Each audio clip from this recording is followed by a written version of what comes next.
Welcome to the final training module of SSC Basic Training. This is the final presentation of this program for now. Additional training packages will be developed as we identify additional subject areas to help support our squadron sponsoring committees.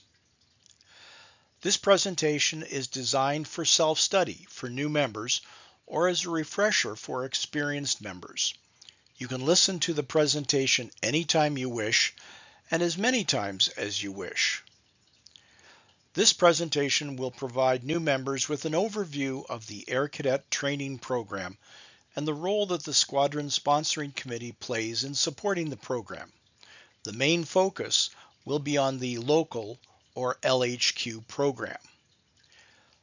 This presentation also provides a very brief look at how Squadron Sponsoring Committee members should handle conflicts or disputes that arise either between SSC members or between members of the SSC and the squadron staff. We encourage you to share this presentation with squadron staff if they wish to learn more about the role of the Squadron Sponsoring Committee. The OPC and national websites are excellent sources of information on these and other topics related to the role of the Squadron Sponsoring Committee. Members are encouraged to check out the resources which are accessible to all League members and squadron staff. This presentation will be reviewed and updated periodically to ensure that the information we share with our members is as accurate as possible. We will start, as always, with a brief review of the roles of the Squadron Sponsoring Committee. In this presentation, we will focus on those roles and responsibilities that directly support the Air Cadet Training Program. We will provide a very brief look at the rescoped Air Cadet Training Program that was rolled out in September 2023. We will focus on the important role of the Squadron Sponsoring Committee plays in supporting the local program. Finally, we will look at some simple strategies that we hope members will use if they encounter conflicts, disputes, or disagreements at the local level.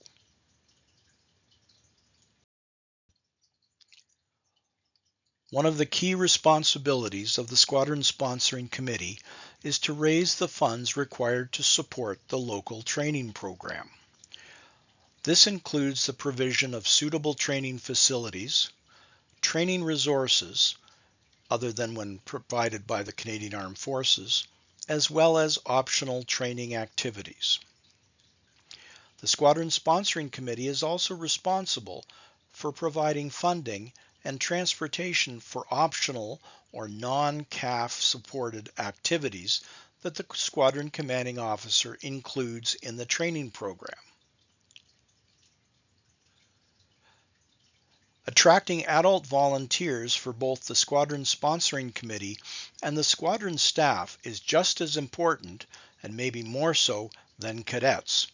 Without adults to implement the program, cadets will not stay. It is part of our role as a partner to ensure that any adult who is involved with the cadets is appropriately screened and registered with either the Air Cadet League or the Canadian Armed Forces.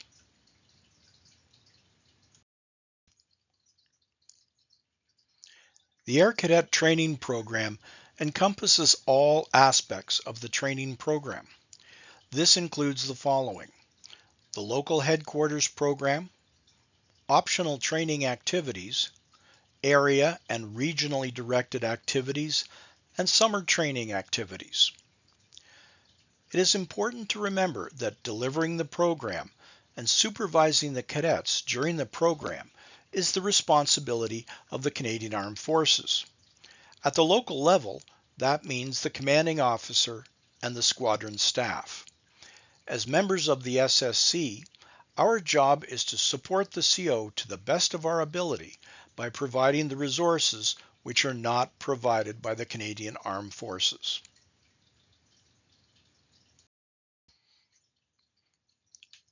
This rescoped or reimagined training program began in September 2023. In the rescope program, squadrons will continue to plan 180 periods of instruction for each level of the program. That includes the 30 weekly training nights at the local headquarters, plus weekend training opportunities. The 180 periods of instruction will also include delivery of optional activities, and this is where the local squadron sponsoring committee will play a significant role. Okay, let's look at the two main types of training in the new Air Cadet training program. They are mandatory training opportunities and discretionary training opportunities. Mandatory training opportunities must be planned and delivered by the squadron. The two categories of mandatory training opportunities are fundamental training and elemental training. Fundamental training includes periods of instruction that are foundational and based on program aims that are common for all elements of the cadet program. Similar training is offered to the other elements, the Army and Sea Cadets. This would include topics such as citizenship, leadership, and drill. Elemental training periods of instruction come from the Air Cadet program. This would include topics like parts of the aircraft, theory of flight, meteorology, and other similar air-related subjects. Discretionary training opportunities must also be planned and must be delivered at the squadron or area level. However, they can be customized to the interest of the cadets and the resources of the community. The two categories of discretionary training opportunities are elective training and optional activities.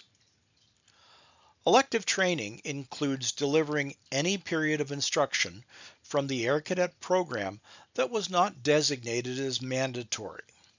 When choosing elective training, the CO can also choose to repeat lessons or activities that were previously delivered, including those lessons designated as mandatory training opportunities. If the cadets enjoyed a lesson, you can do it again. If the CO wants to devote more time to an area, it can be done with additional elective training periods.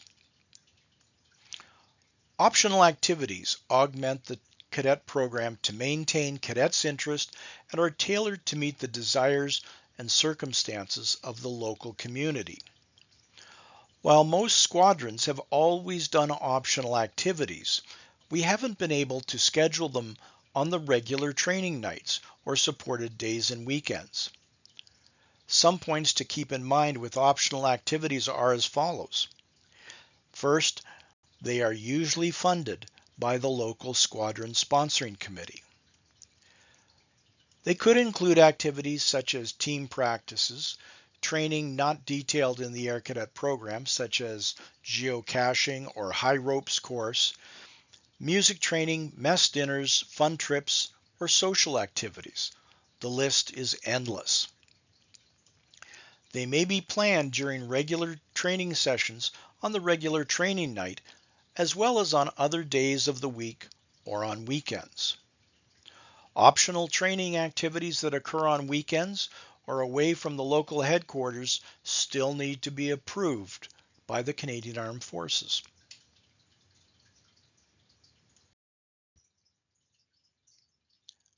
Is it elective or optional? How can you tell?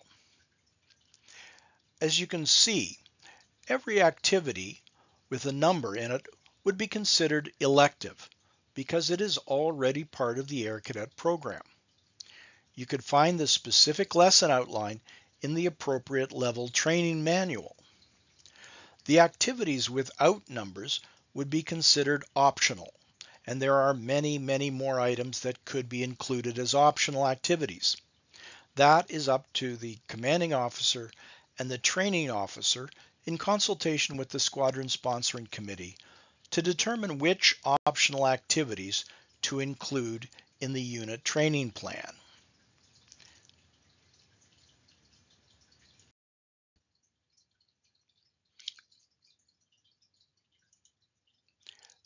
In addition to the local training program, there are a number of supported days and weekend activities. The word supported usually means that the Canadian Armed Forces is supporting the costs associated with the activity. This could include transportation, accommodation, meals, additional personnel, and so on. Sometimes optional activities supported by the Squadron Sponsoring Committee can be included as part of these weekend activities.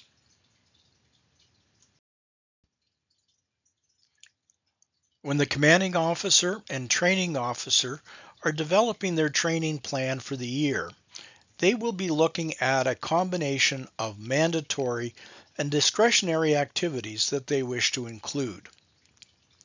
If there are costs associated with the activities, costs not covered by the Canadian Armed Forces, the commanding officer should identify them and ensure that they are included in the budget. If the CO wishes to purchase new equipment to support these activities, the projected cost of the equipment also needs to be included in the budget. Sometimes the Squadron Sponsoring Committee may have to provide some upfront money for some of the supported activities. They will get the funds back when the CO files a claim. The Squadron Sponsoring Committee should make a motion, noted in the minutes, so that there is a record of this decision.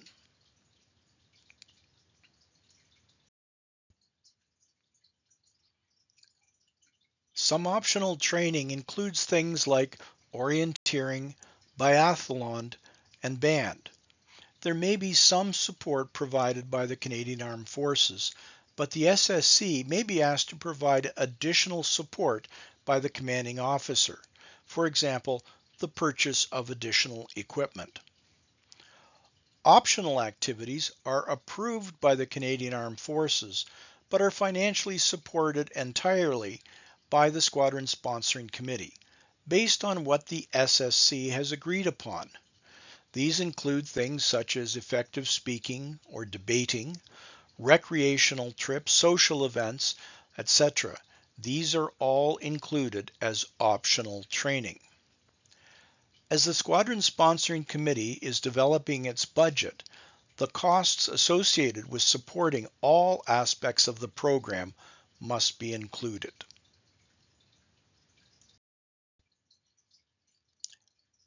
Here is a simple case study that has actually happened at a squadron. It's not just made up. Take a few moments, read over the case study, and look at the questions on the right.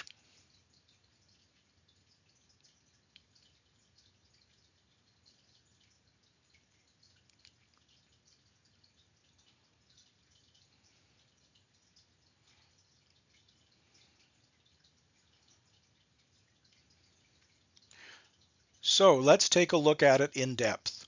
The CO has developed a training plan that includes a day of tubing. Who's responsible for determining the choice of optional activities? Well, that would be done between the CO, the training officer, and the Squadron Sponsoring Committee. This is, after all, an optional activity. The cost for the bus and the activity is significant, about $1,000.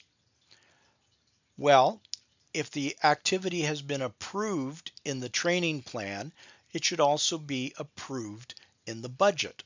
In other words, there should be a budget line that says tubing day and an amount of approximately $1,000 set beside it. Some members are concerned about the cost. What should they do? Well, the SSC needs to look at their fundraising plans. They need to make sure they have sufficient funds in their bank account to cover the activities. If money becomes tight during the year, what options does the SSC have? Well, sometimes fundraising doesn't quite meet your expectations. or there are other unexpected expenses. If money is tight during the training year, the SSC needs to look at what else it can do. Can it postpone other expenses? Can it do another fundraising activity? Could it draw on the reserve funds? If the money's available, then the SSC should approve the activity and the kids go off to have a great day. But if the money is tight or it's just not available, then the activity may have to be postponed.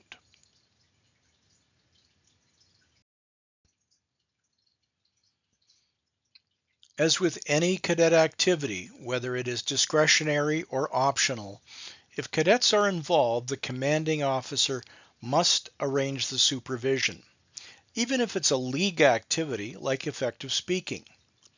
Only an officer or paid civilian instructor can be in charge. Volunteers, like SSC members or squadron staff volunteers, can assist as long as they are properly screened by the Canadian Armed Forces.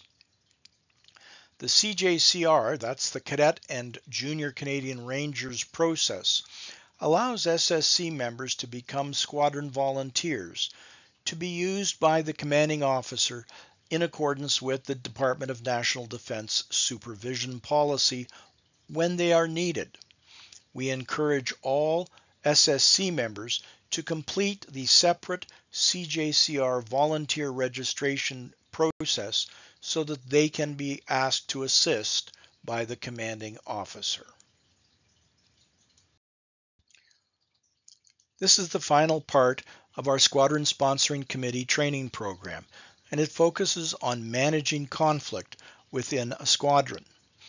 It's not unusual for there to be conflicts between members of the Squadron Sponsoring Committee and the squadron staff.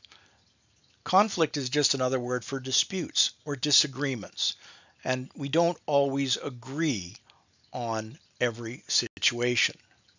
It's important for us to know how we want SSC members to handle situations like this when they arise in the squadron. Even in properly run squadrons or sponsoring committees, there will be times when people disagree. Differences in opinion, interpretation of rules and policies, looking at the same issue through a different lens can all result in a conflict, a disagreement, or a dispute. We need to look for a solution, preferably at the local level, solutions that are fair and equitable, and focus on the best interest of the cadets and the unit.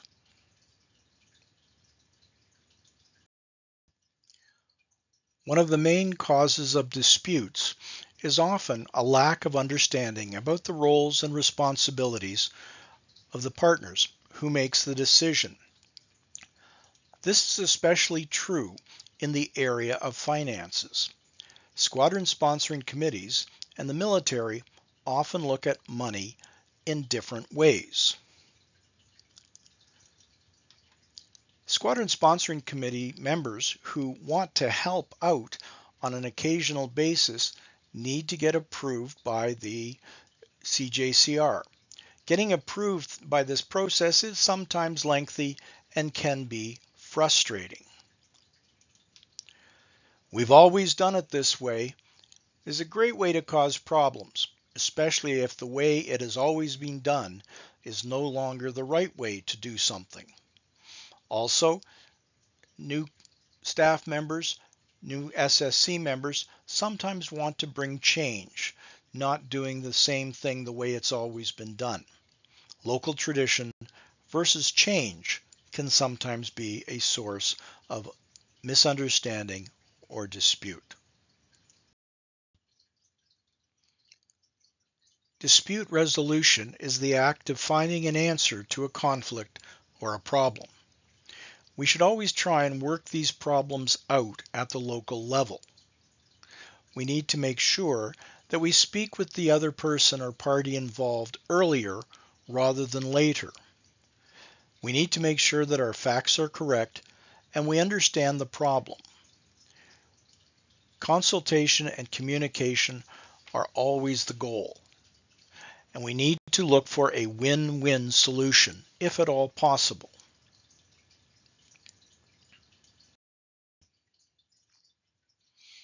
The commanding officer and the squadron sponsoring committee chair play a key role in dispute resolution. The key to most disputes is to maintain that good partnership. Open, frequent, and honest communication between these two key players is essential to dealing with any disputes that arise at the local level. It is important for these two individuals to be kept in the loop by their members. In other words, squadron sponsoring committee members should bring issues or concerns to the chair. Staff members would bring their concerns or issues to the commanding officer.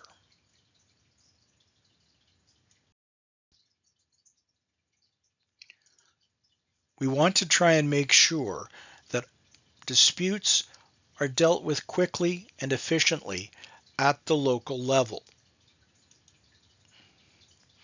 It is important for the squadron CO and the sponsoring committee chair to come together in a respectful, friendly way to settle any differences or concerns that may exist.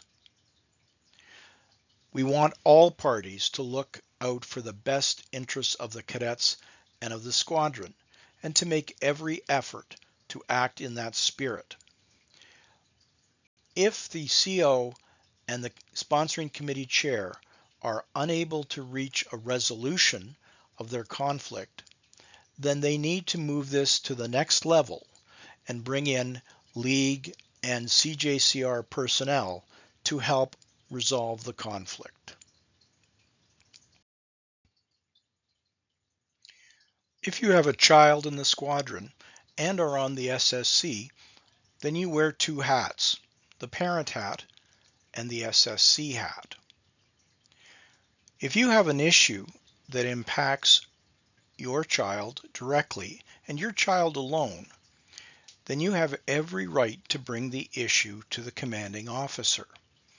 You should start the discussion with, "I am here as the parent of Cadet John Doe, not as a member of the SSC." If you have an issue or concern that impacts all or many cadets, then you are looking at the problem through the lens of the squadron sponsoring committee. As such, it is your responsibility to bring that concern to your chair. Make sure that you have all of the facts before you go to the chair. Think about the 5 W's: who, what, when, where, and why. It is not your responsibility as an SSC member to interact directly with the staff or with the commanding officer. That is the chair's job. Speak to your chair, and your chair will arrange to meet with the commanding officer so that your concern can be given a thoughtful discussion.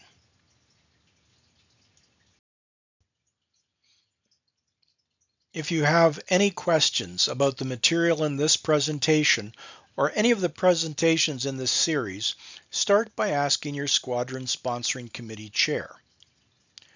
If your chair doesn't have the answer, they can always contact your assigned squadron director. As an experienced League member, the squadron director can often clear up most problems or answer most questions. If it is a very serious matter, or your squadron director is unable to provide you with the information you need, ask your SSC chair to call or email the OPC office directly.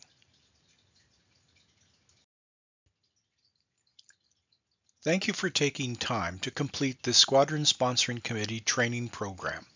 It shows that you are interested in learning more about the role of the SSC.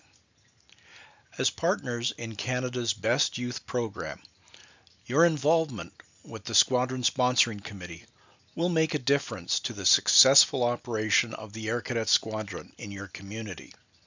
The couple of hours that you spend each week as a member of the SSC will have a positive impact on the lives of young people in your community. Thank you again for joining your Squadron Sponsoring Committee.